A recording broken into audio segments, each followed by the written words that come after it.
শনিবার ঢাকায় ইসলামী আন্দোলনের মহাসমাবেশ। আগামীকাল ২৮ জুন শনিবার ঢাকার সোহরাওয়ার্দী উদ্যানে ইসলামী আন্দোলন বাংলাদেশের জাতীয় মহাসমাবেশ অনুষ্ঠিত হবে।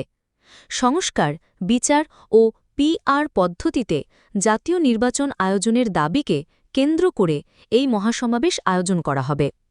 ইসলামী আন্দোলন বাংলাদেশ জুলাই অভ্যুত্থানের পর থেকেই সংস্কার, বিচার ও পিআর পদ্ধতিতে নির্বাচনের দাবিতে লাগাতার প্রচারণা ও গণসংযোগ চালিয়ে আসছে।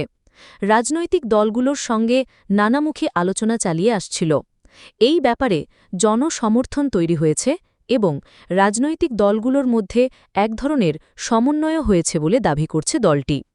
শুক্রবার ২৭ জুন দলটির সিনিয়র নায়েবে আমির মুফতি সৈয়দ মুহাম্মদ ফৈজুল কারিম মাঠ পরিদর্শন করে বলেন, সারা দেশ থেকে কয়েক হাজার গাড়ি রিজার্ভ করা হয়েছে।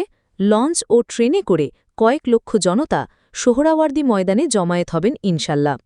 দলটির যুগ্ম মহাসচিব ও দলীয় মুখপত্র মওলানা গাজী আতাউর রহমান বলেন, আগামী রাজনীতির একটি নতুন বার্তা পাওয়া যাবে শনিবারের মহাসমাবেশ থেকে।